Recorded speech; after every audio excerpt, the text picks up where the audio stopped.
Okay, maybe I should just get started with saying hello to everybody and welcome to this seminar organized by the Norwich Institute for Sustainable Development, NISD, as part of its Thought Leader seminar series.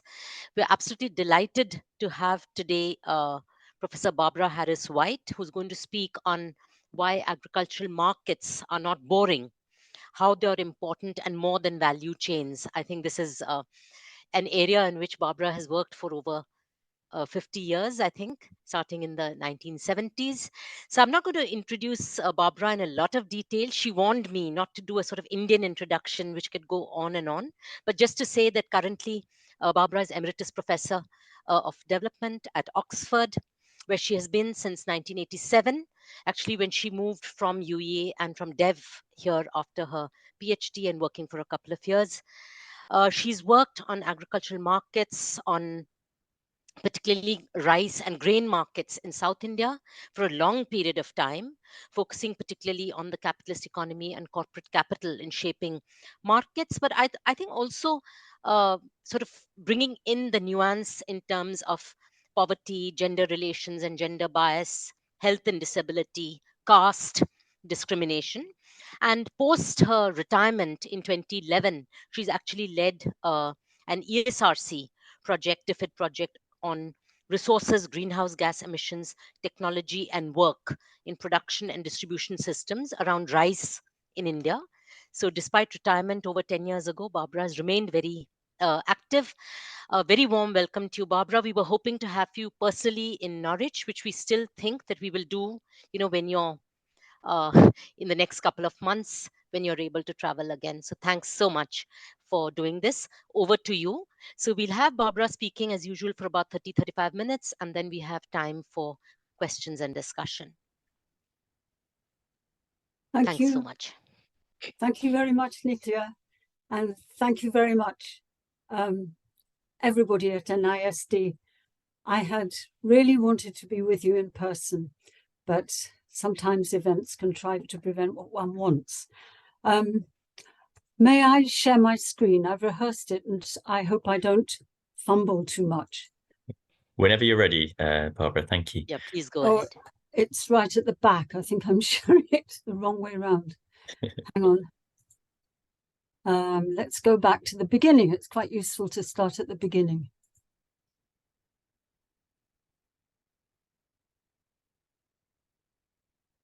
Bear with me. Share. Start from the beginning. Perfect. All looks great. Thank you. Is that okay? It's perfect. Thank you, Barbara. Good. So my title is Why Agricultural Markets Are Not Boring, because most people glaze over if you say that's what you find very fascinating. It's a bit like talking to a cosmologist or a theoretical physicist. You don't know what to say after that. And what I hope to do is to explain why the problems and the questions that they ask have occupied me and kept me out of trouble for half a century.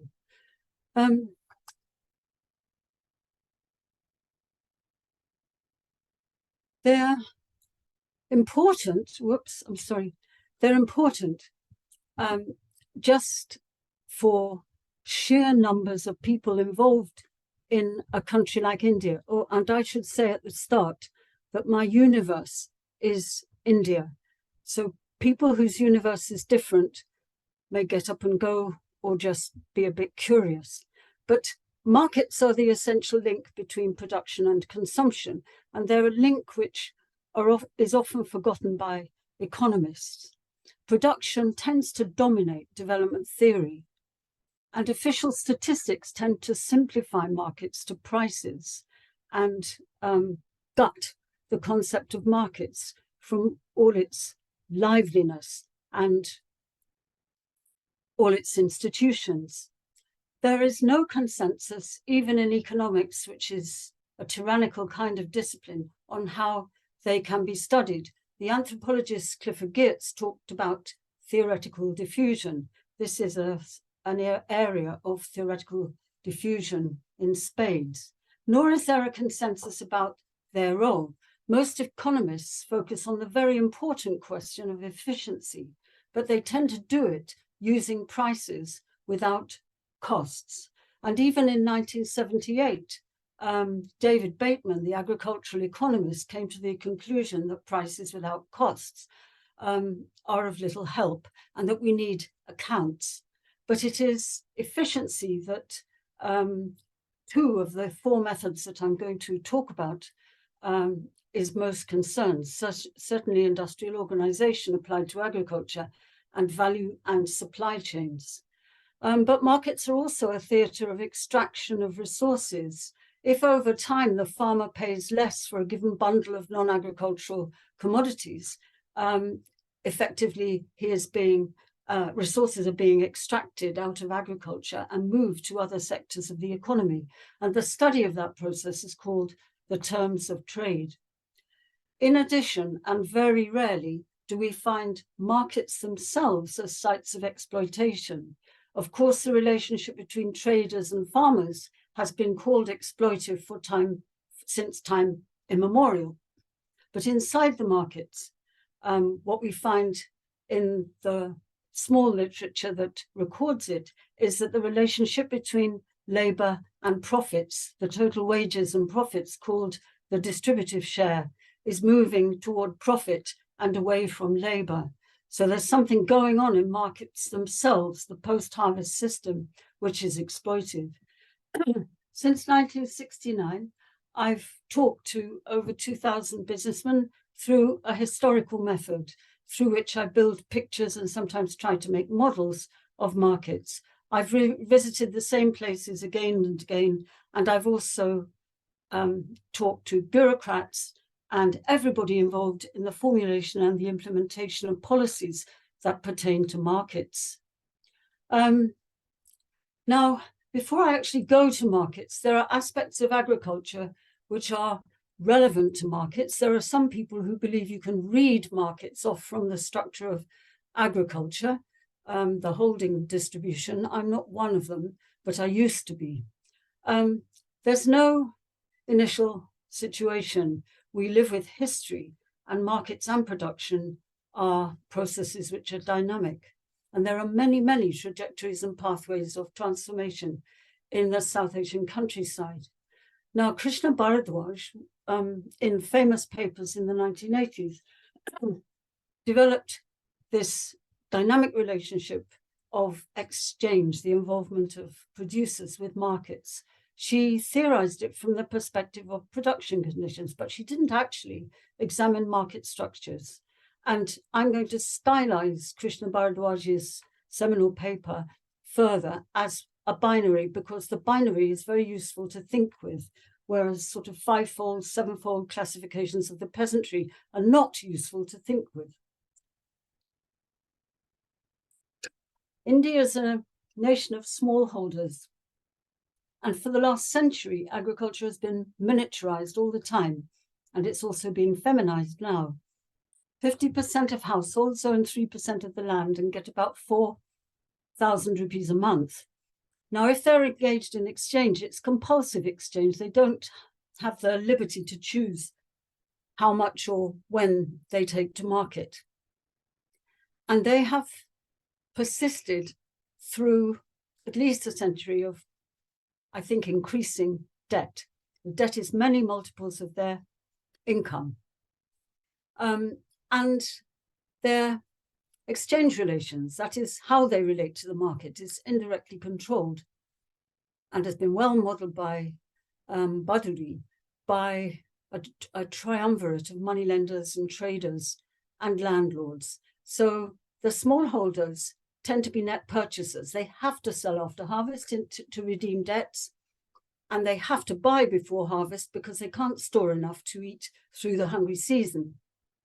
Compare that with the 3% of households at the top end of the distribution who own more than 15 acres. They own 30% of the land and they get a reasonable income, 42,000 rupees a month. That's like a trained nurse. I'm just trying to move faces so I can actually see my own slide. They respond to price. They try to avoid selling after harvest. They try to store and trickle their marketed surplus onto the market especially profiting from pre-harvest highs. They are the capitalists, some of whom manage their land actively, but also manage labour. And they are absentee landlords, some of them in California and probably in East Anglia. And they make profits and they accumulate inside and outside agriculture. And they have very varied portfolios. I've got a slide of them later on. They are the farmers who are truly subsistent because they keep enough to eat and they also dominate the marketed surplus. The last class that has a bearing on markets is landless agricultural labour, which has a shock absorptive capacity. Their numbers are expanding, their contractual conditions are getting more and more casual, and for a whole century, they have existed on exceedingly low wages. And low wages in agriculture are a kind of macroeconomic variable that many macroeconomic economists are not very interested in. But in India, the low wages and for many farmers, the low returns to production enable the rest of the economy. They determine the structure of prices in the rest of the economy. Now, they also depend on the market, but they're net purchasers like all labour. I want to show you a set of maps, 2 slides very briefly, to look at production conditions in agriculture. I haven't put up the slides of smallholder agriculture. This is a slide of the percentage of agricultural labour to total agricultural workers. That includes owners of land. And look at where we have densest capitalist agriculture in India, all up the right-hand side and in parts of the Himalaya. Now, keep that in your mind and look at the next maps, which show extremely different patterning. And that's another way of indicating capitalist agriculture. One is the percentage of farmers who are selling. That might include compulsive sales. But one is the percentage of the marketed surplus going vertically up and down, and the percentage of commercial agricultural inputs. So they're almost mirror images of each other. And I've put those maps up to make the point that India is exceedingly varied and that we can describe India and Indian agrarian structure and Indian economy in many different ways. Okay.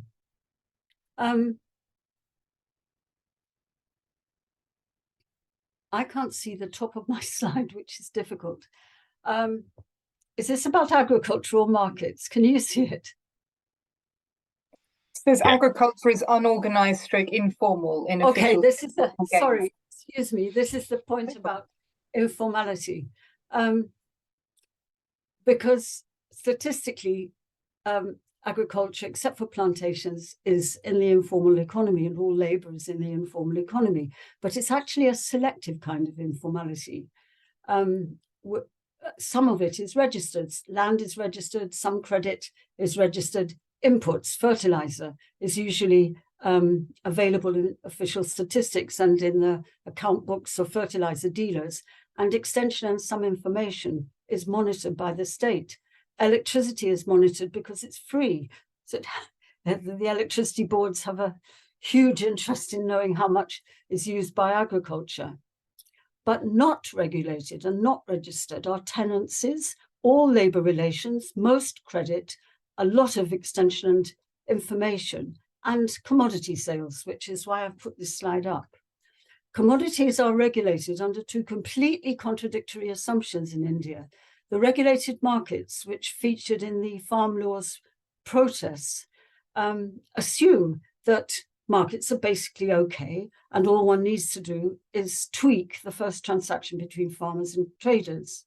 On the other hand, the public distribution system, which is a state distribution of food at guaranteed and subsidized prices, involves a very, very large number of state institutions, which I've listed on the slide, and assumes that the marketing system is not working well, it's not okay, and it has to be replaced by the state.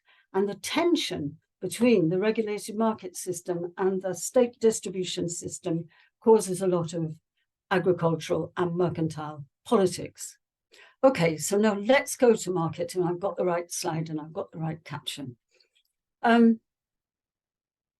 Agriculture has very long been commercialized, and we're talking about hundreds of years, whereas the marketed surplus of food grains and basic food stuffs was probably about 1/3 in the 1960s, before the Green Revolution.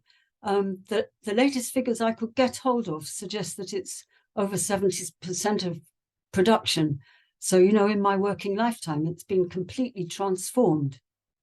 The marketed surplus and exchange relations can be modeled in two ways after Krishna Bharadwaj's paper in the 1980s. The first is contingent. Now, this kind of marketed surplus, the consignments that people bring from their farms to meet traders, is numerically preponderant. These people have no holding power, and as I said before, they tend to buy back pre-harvest. And they often sell in local periodic marketplaces and in mandis, which are not regulated. A mandi is a marketplace or a store for a trader. Now, in the 1970s, Damnarin argued that there was a perverse supply response, that as one had larger holdings, then the proportion sold got less. But that was refuted using his own data by, perverse supply response to price, which was refuted with his own data by Utsad Patnaik. But that debate, whether small producers are or are not price sensitive, smoulders on to this day. The bulk of the marketed surplus comes from the agrarian elite, with large consignments in lorries and tractor trailers, and the elite is price sensitive. They tend to market in urban places. Large proportion, almost everybody, depends on market prices rather than information from the state about state prices, except in Punjab and Haryana, which is where we get all the information about markets these days. There's a huge, huge variety of contracts. Unlike labour and loan contracts, they don't have names. There's just almost a continuum of contracts in commodity markets. And they're achieved very rarely by open auction, and tied contracts in which commission agents and money lenders and itinerant traders and aggregators of various kinds roam the countryside and fix the contract before the harvest. They're still quite common. Increasingly, big producers have direct contract with mills and factories, and many farmers never go to the marketplace. And over time, whereas some institutional economists regard development as indicated by convergence of technologies, of organizations, and of contract, there's absolutely no sign of contractual convergence in these agricultural commodity markets. And there's, of course, a huge power asymmetry in the first transaction.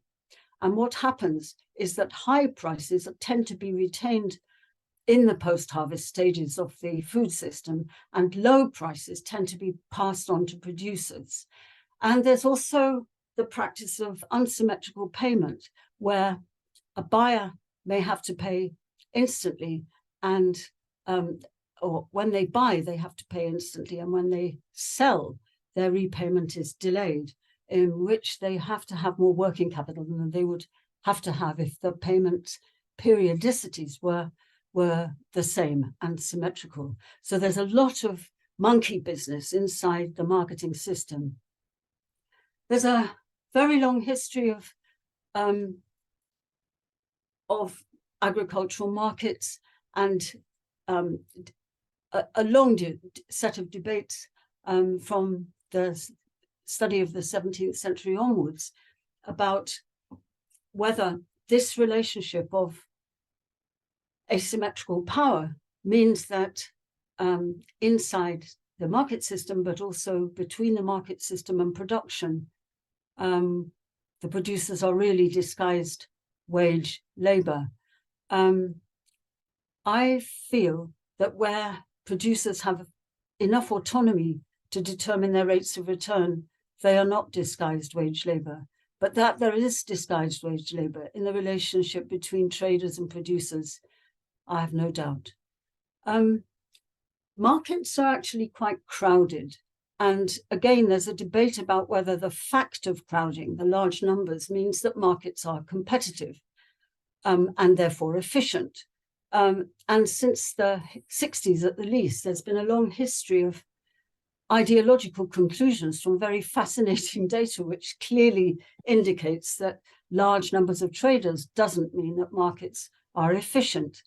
Indian markets, wherever you look, you find that they are internally differentiated between monopoly or oligopoly and petty trade or small trade, small family businesses.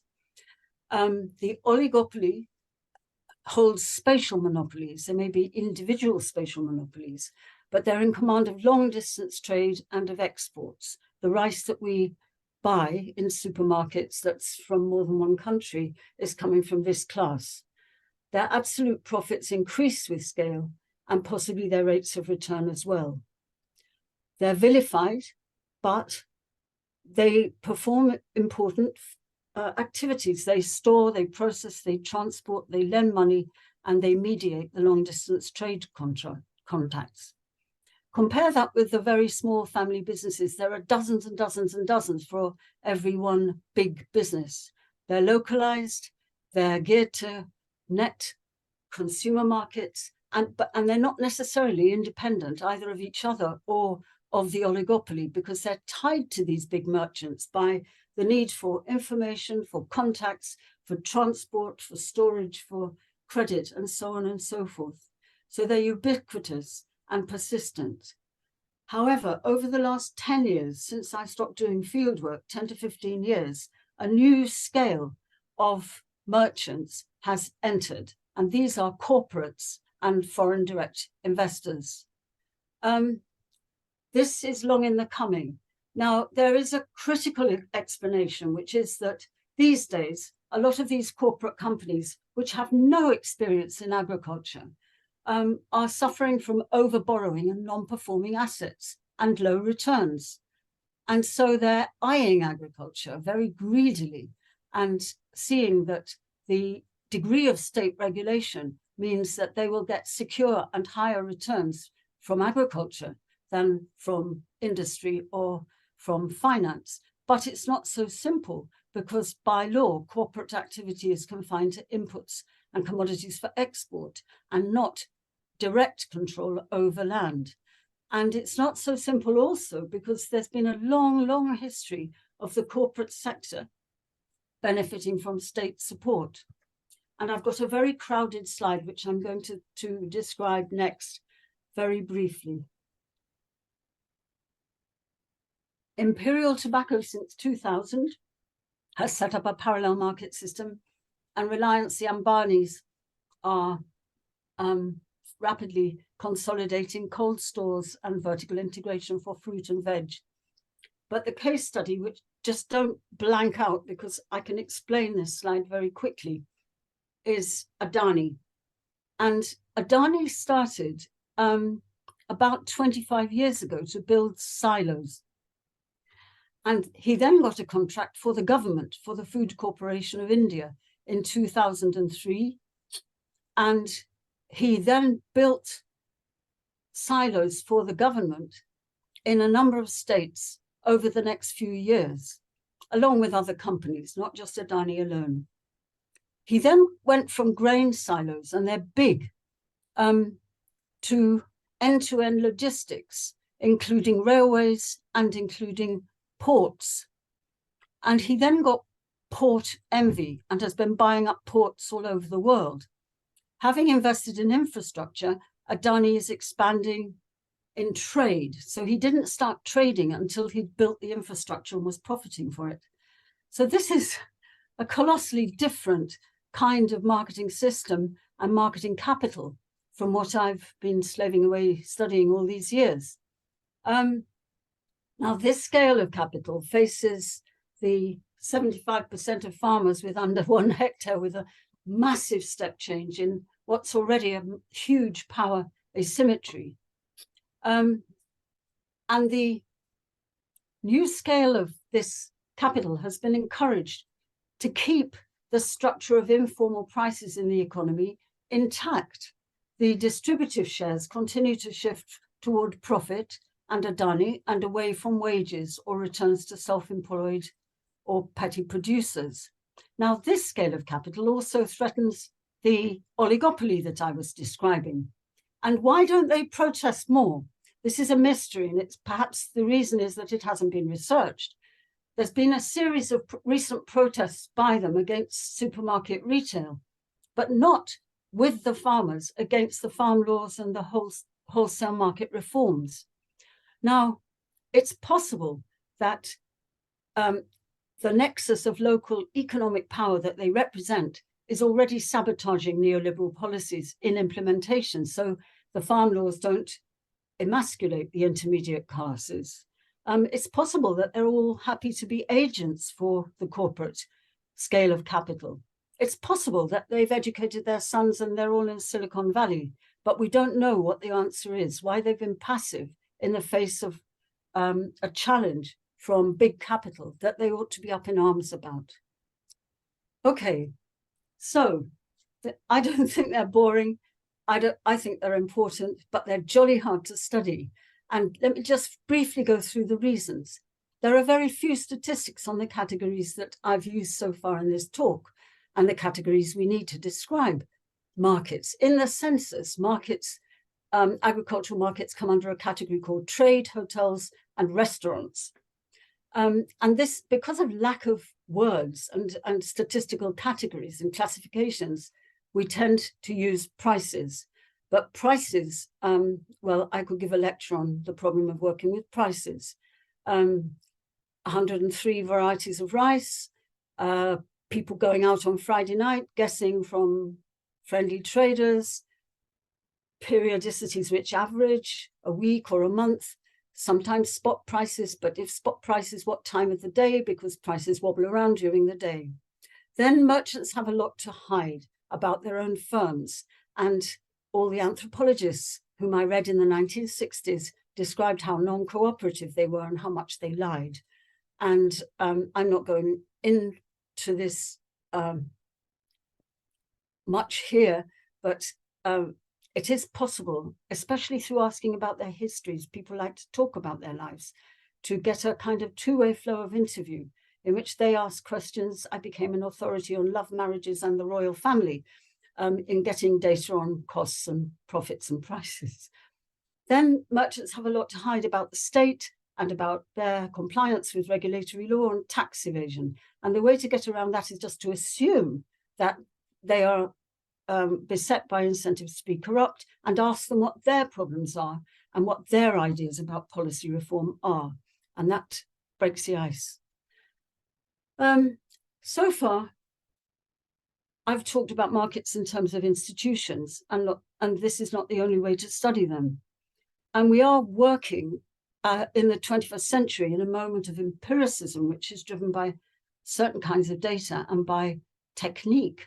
But we do still need frameworks to make sense of the evidence. So I'm going to give you a whistle-stop tour of 4 sets of methods and their theory, insofar as it has theory, and each have very important insights and each have limitations.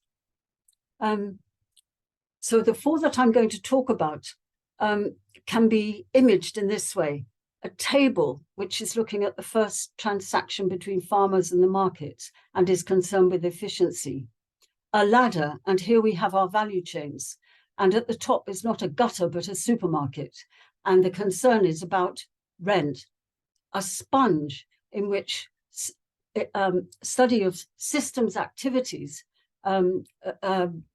compels this kind of image; and lastly, not the East India Company on the slide, but business histories of the contemporary period, which help us to understand merchants' capital.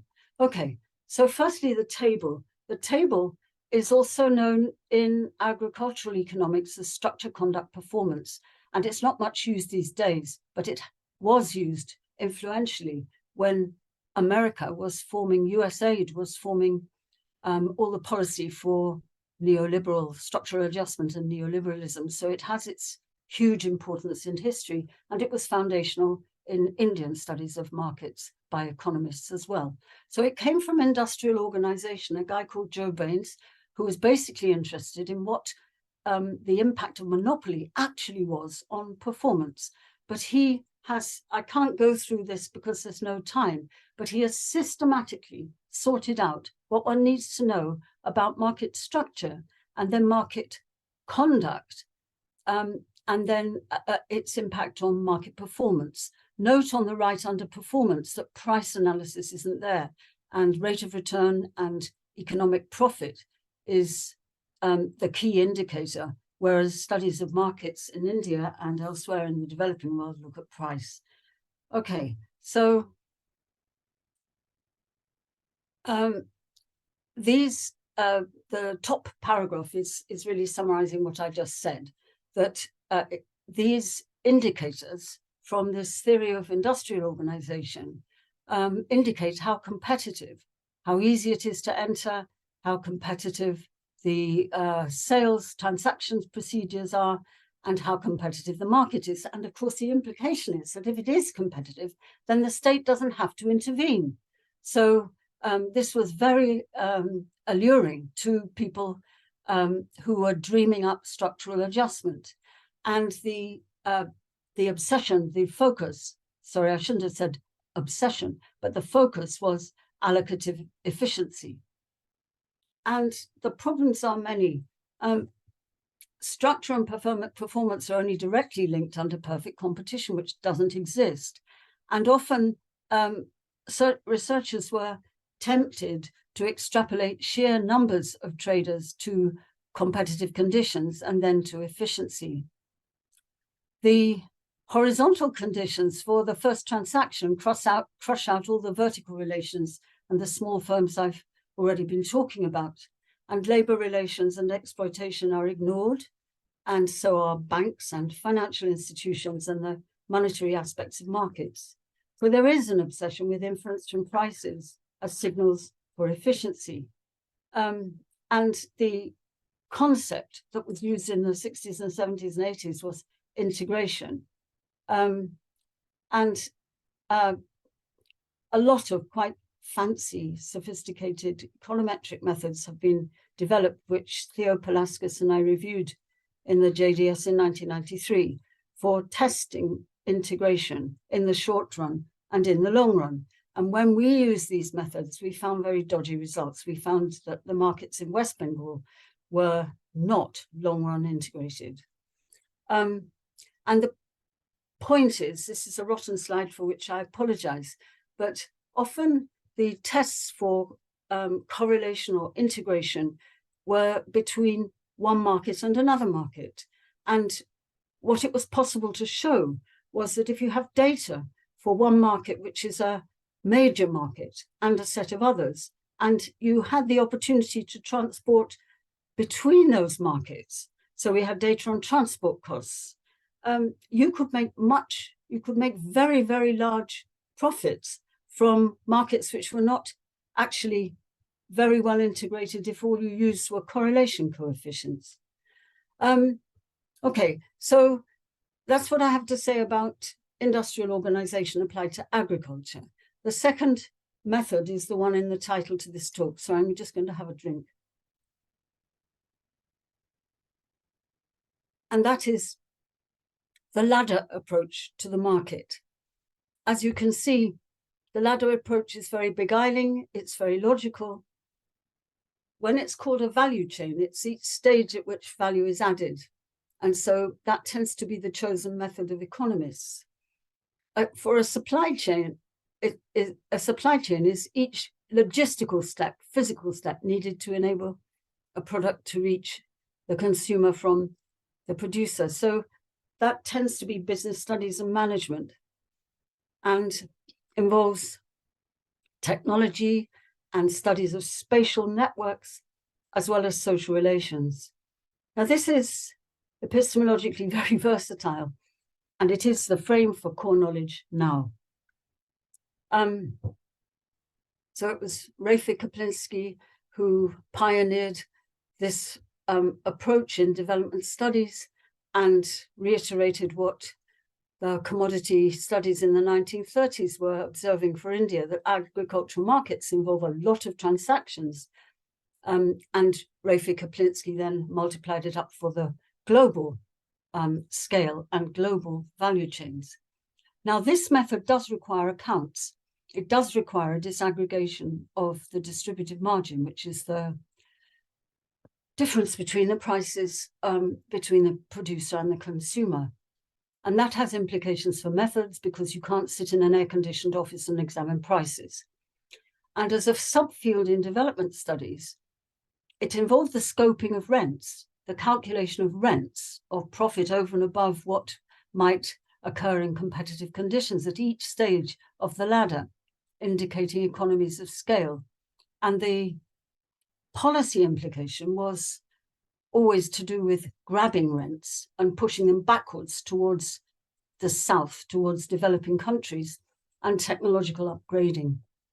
The problems of value chains, which are also called filière in French, were laid out in the Festschrift for Henry Bernstein in the Journal of Agrarian Change in 2016.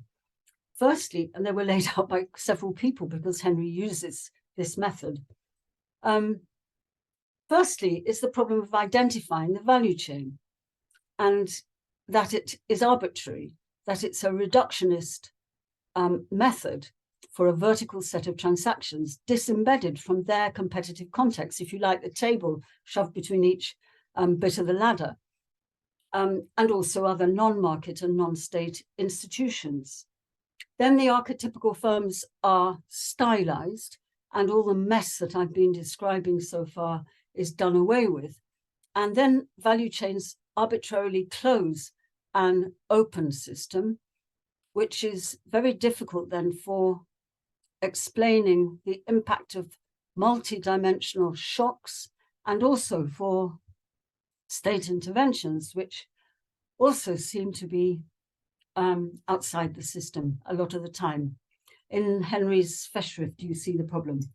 I just stop a little while.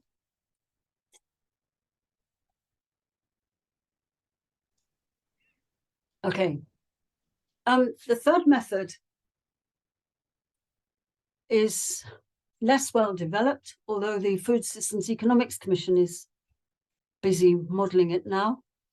I take inspiration from a Mexican meteorologist called Rolando Garcia, who wrote a wonderful short account of food systems and society, published in 1984, very hard to get hold of. And then, of course, there's Dana Meadows' Thinking in Systems. So systems depend on our question. They're not sitting there out there as things. They're conceptual devices. So to help us organize interrelated parts where the individual behavior depends on the rest.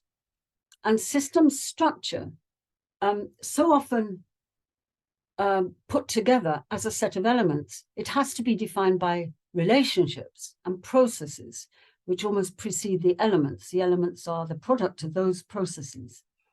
And flows and fluxes inside the system indicate the relationships which are immediate types of dynamic forces. And there's a huge amount of confusion out there in the literature between system, systems in the plural, and subsystem. The marketing system is clearly a subsystem of a bigger system. It's a system within a system, an essential part of a larger system. The larger system couldn't function without it. Okay, so here's an agricultural market system in West Bengal. Now, the difference between this, which is a simplification, and the value chain can't be overestimated. And here's another one earlier in Tamil Nadu, in North Arcot, a bit earlier. But again, what comes out is how complicated they are compared with the value chain. And yet, the first point I made about systems is that they are devices which help us to think. So these systems are by no means the slides I've just shared with you, and by no means the only way one could describe the agricultural market system as a system. so we can criticize these two depictions. The elements are firms. They're classified by scale and size and by activity, and whether they're owned privately or by the state. And the flows in both of those diagrams are commodities, paddy or rice, their byproducts, and money. But sites and technologies are missing. The dynamic of the system is missing. In most depictions of agricultural markets or food systems, the dynamic is missing. I think FAO has 150 of them. I collected 20, and the dynamic is very, very, very poorly depicted. I think the dynamic is the tension between capital and labor, but you may have different ideas. Other flows of energy, of materials, of biomass relations, they're all missing, and social relations are missing, and policy is missing other than as a public sector organization. Okay, so I tell you all this because I'm not claiming that these are definitive, but these are attempts to depict the market as a system. And so what we learn is empirical specificity is really important to scaled up knowledge and to the scenario building that's going on amongst the food systems analysts, whose value depends on the data that they use and the assumptions that they put in. But while the methods from science, like life cycle assessment, which I haven't mentioned yet, but it's a way of calculating greenhouse gases from this system, or value or supply chain analysis, may require simplification of the production, distribution, consumption, waste systems, subsystems. They can't avoid the paradox of simplification before knowing what is being simplified. It's all okay unless you wish to tweak it. And then policy is what happens on the ground, and you have to know what's happening on the ground. So I think that my talk is leading to the need for field research and field understanding. Okay. Barbara, just sorry to interrupt. Is there a lot more? Because I think maybe we can leave some time for questions. Do you have another maybe 5 minutes or so? Okay. All right. Well, then I will dizzy you by going very, very quickly through slides. I'm sorry, I didn't know how long this would take. What I want to say from a set of slides I'm going to race through is that a basic assumption is that firms in markets do the same thing, right? That they essentially are doing the same thing. They're buying and selling, but actually they buy, sell, they broker, they store, transport, process, they finance production, they finance trade, they sell byproducts, and some of them own land and produce. Okay, so if we ask traders what they do, and then examine the answers for in a way which can sort out combinations and their patterns, we get patterns like this. In other words, we get a tendency towards diversity, uniqueness, and complexity. And that means we can't do regression analysis with data on firms because they're not doing the same thing. And we would have to control for many, many, many different activities.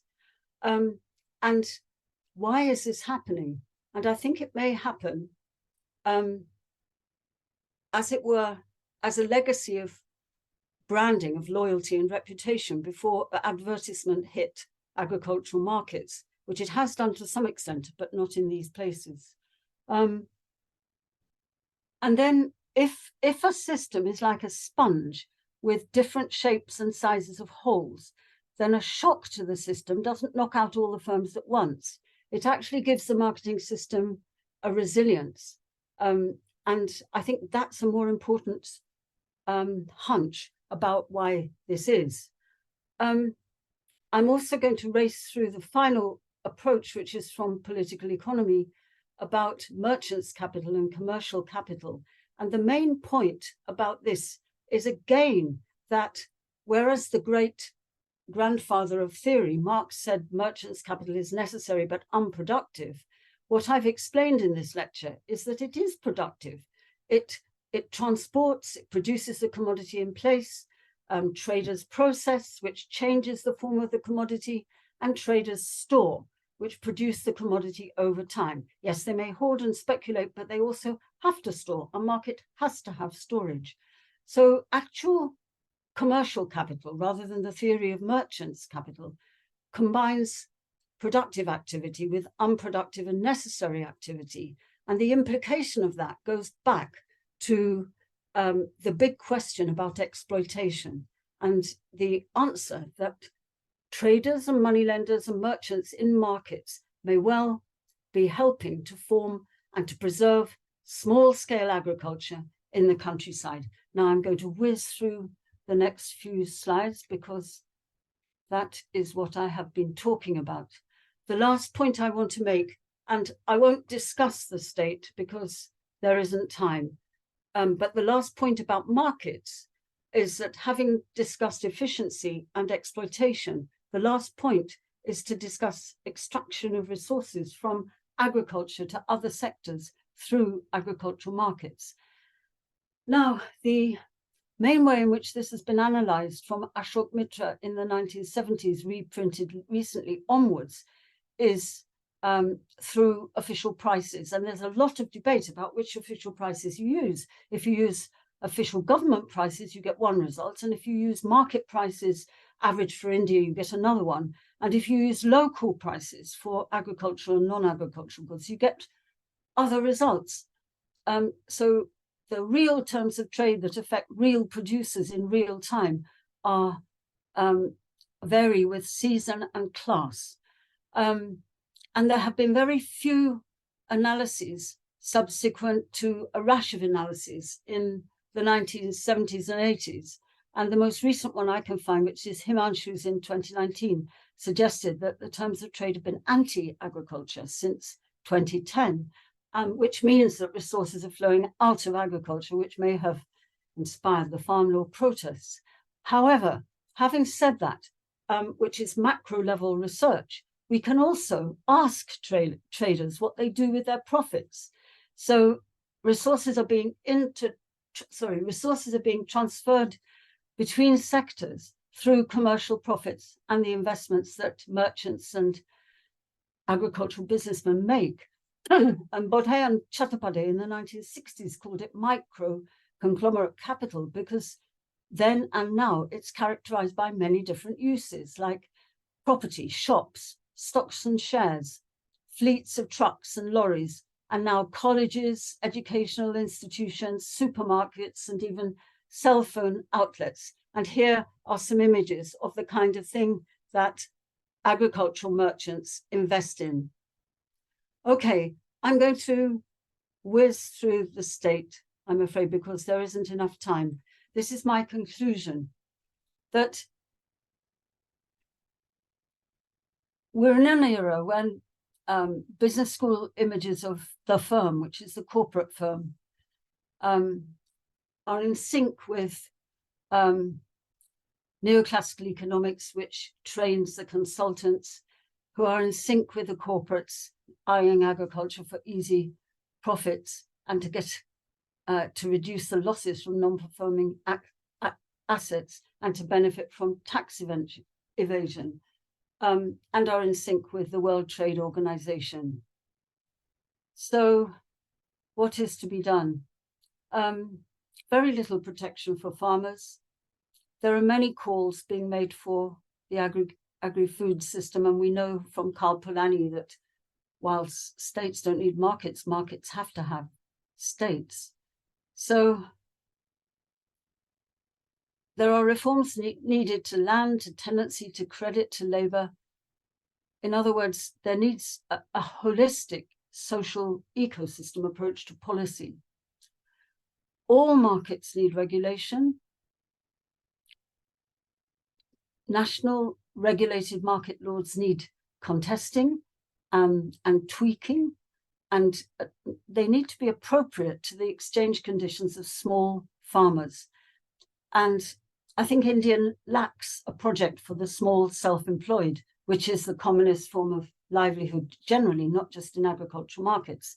And for them, policies on credit, stores, accounts, litigation, labor relations, advertising, all kinds of technology, all kinds of policies need that the NCEUS was working on in the early noughties, but Congress put an end to it.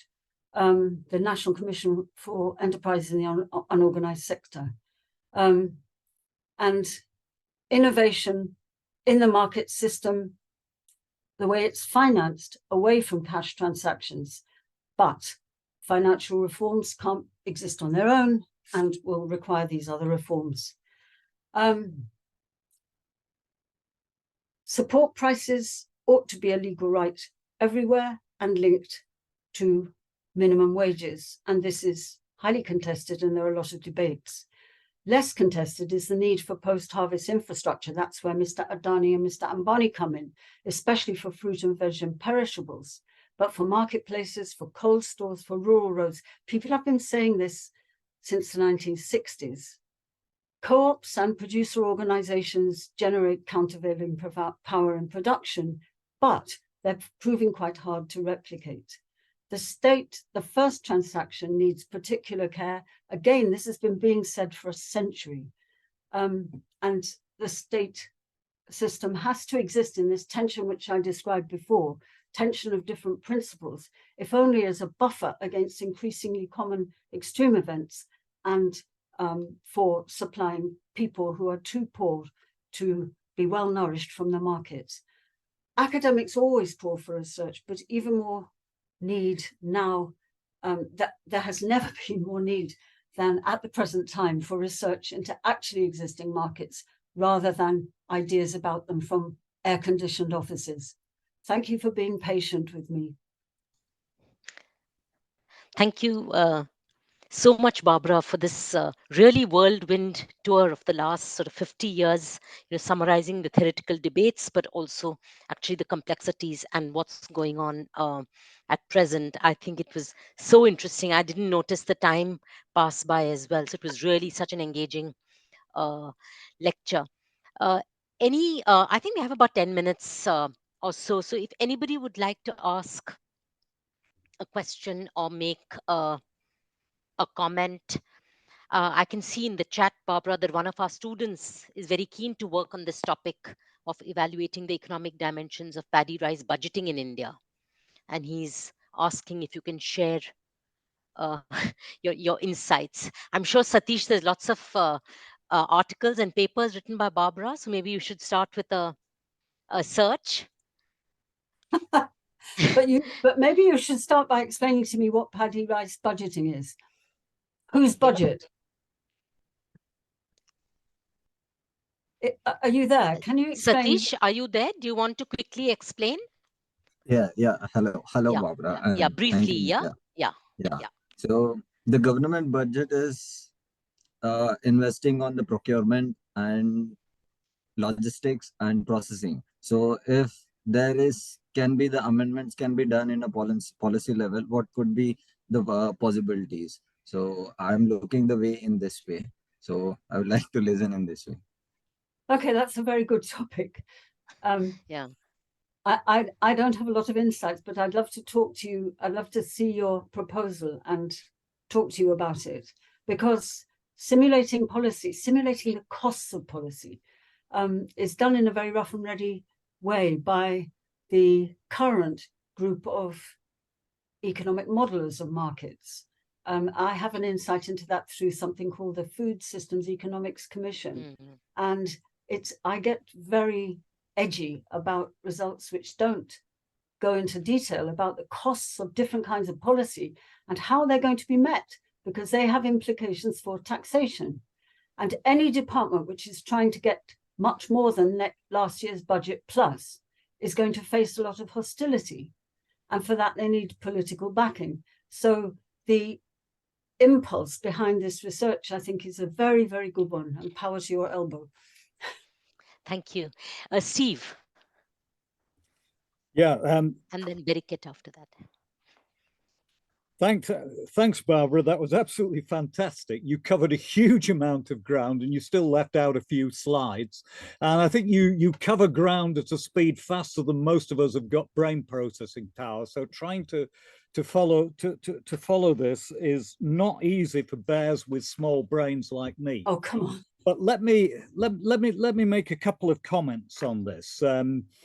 The first comment is, I think at times you're straying close to setting up a straw man when you look at how we look at markets. So, for example, anybody who looks at supply chains, by the time you've finished mapping your supply chain, it doesn't look like a ladder. It looks much more like the diagrams that you've got going on there. I would say that on recent studies last couple of years on livestock in Africa, one of the things that absolutely hits me in the face is that most traders are driven by trying to find produce because they've got big markets to fill. And the more they can get their hands on, the more they can do business, the more they can make profits. They're the ones who are actually in hock to the producers. They want to find stuff, yeah? And there's a lot of things that livestock traders do in Africa to make sure that they get the animals to keep themselves in business. The other slight straw man that comes out of those studies is you only have to look at interviews with traders and the people who are trading with the traders, and the social relationships are all over it, Barbara. Anybody who thinks this is hard-edged business, hard-edged traders go out of business in no time at all.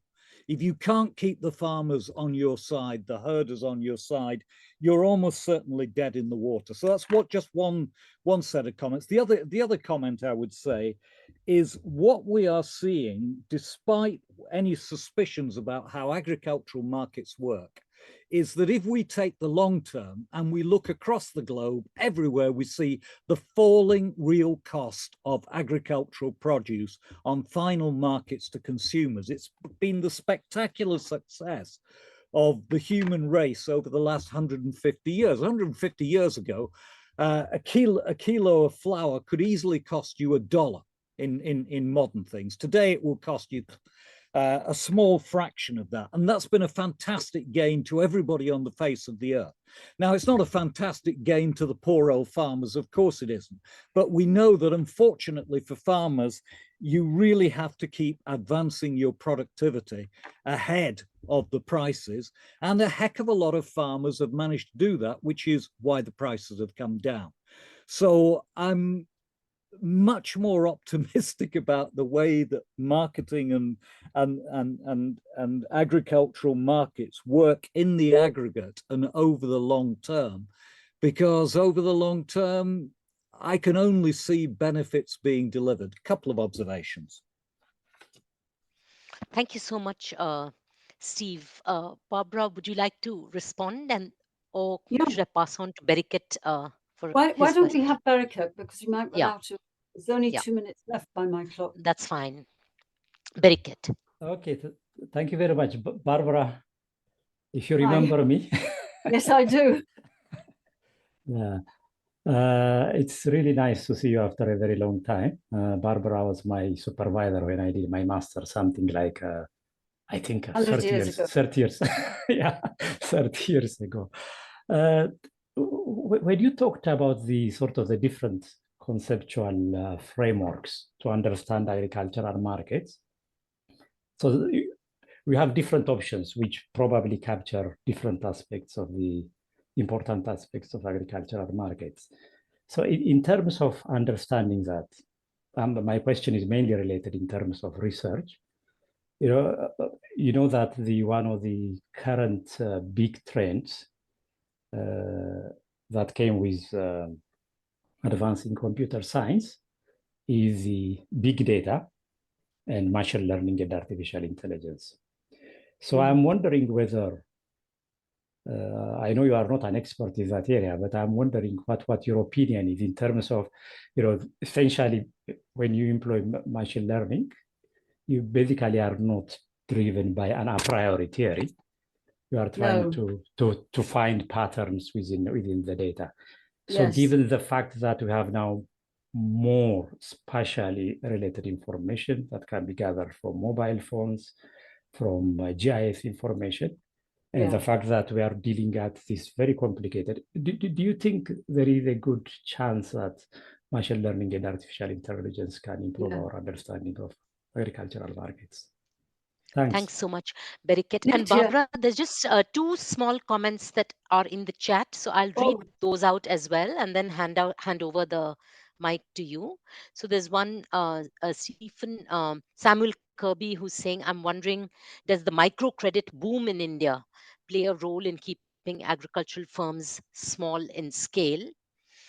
And the second question is by Helen Agnes, who says that have the prices of food come down or gone up? From Uganda, I see food prices skyrocketing because of the cost of production. Okay. My main response is, can we go over 1 o'clock? Yeah. Are we Yeah, allowed we can to? take a couple of minutes more. Yeah, Okay. that should be fine. Couple of minutes. What I'd like to do is the two questions at the end, actually to go backwards. Helen, food prices have become very volatile. And the answer depends on where in the world you're looking and what kind of food. Fruit and veg are much more volatile than grain. I may be corrected, but I think real grain prices were going down and have now gone up in much of the third world. But I don't pretend to be expert on global prices. The microcredit about the micro question about microcredit. In marketing systems, no, not very much. In production, I think, again, there are parts of India, like Andhra Pradesh, where it's been fairly successful, and in Kerala, but not everywhere, not everywhere. What we need to know is why it was successful where it is, and what are the obstacles to success where it hasn't been successful. Beriket, you touch something I feel very ignorant about, but very interested in, because I've sat on this commission, I've just had to resign, in which big data has been being used to depict the global food system. And then based on the classification of that big data, all kinds of other analyses have taken place. So I got very curious when India was classified alongside Chad as sort of unreconstructed, underdeveloped tradition. But of course, that's because they shoved in a lot of data on nutrition. And India's nutrition record is awful. It is like Chad's. However, that made me curious. So what I discover is that a lot of the systems analysis is being driven, as you said, by big data. And it's, you know, just as they used to say 40 years ago about factor analysis and principal components analysis, it's garbage in, garbage out. So if it isn't theorized, it will produce results that India is Chad. And where there is no theory, and there is no theory, the theory behind these models is scant, if not non-existent. There's something which you can see in many papers in Nature and Science right now, something called expert consensus, which is a science way of referring to a group of people faced with the same problem of the data, imperfect data, having a hunch about it. But there's a tremendous lack of rigorous theory. And in my old age, I just think that in my lecture, I was just trying to make a case for plurality, for being very rigorous about what these messages do and don't do. And Steve, you said I was pessimistic, or you implied I was pessimistic. I'm not pessimistic. I'm simply describing what I find out there. And my method is to try to say, what's good about this? You know, industrial organization, first transaction, ladders, rents, and so on and so forth. What's good about it and what are the problems with it? That's a really inadequate reply, Beriket, but the question is a very interesting one. Steve, of course, you can say it's, I'm erecting straw men and then pushing them down, but I did say at the beginning that I was talking about India And I did say that there was a multitude of pathways. And what I've tried to do for the talk is draw out, and I said, these are archetypes, these are stylized about India. And one thing about India, let alone Africa, is that you can find one thing and then its exact opposite. And what you were describing are perfectly, I mean, your livestock traders, I would throw it back and say, how are they in hock to producers? That's very interesting. It's not that it doesn't happen in India, it does happen, but how does it happen and why does it happen? It happens because traders are competing against each other for supplies. But I wouldn't deny that. All these marketing systems that I'm trying to say are not boring are more complicated than production, right? And so what you're describing, you can describe using the 4 methods and other methods that I haven't had time to talk about today, and you will get different results. And so, yes, I didn't talk about caste, ethnicity, class, all the non-economic and social aspects of markets in general and agricultural markets. And I'm sorry I missed them out, but life is short. That's fine. I think we have time for, for sort of this, I guess we can discuss probably just the last point before we close down from Steph Shankland, and she's talking about rapid foreign investment capital in agricultural vertical integration can be worrying, particularly when disassociated with the local market, because it can also have an impact on global supply and pricing. And she's asking that, do you view this as a current potential risk with rapid FDI from a marketing perspective, recognizing your warning already on looking at prices? Thanks. I've lost access to the chat. That's a really it's basically on the FDI, on foreign direct investment. That is it a risk?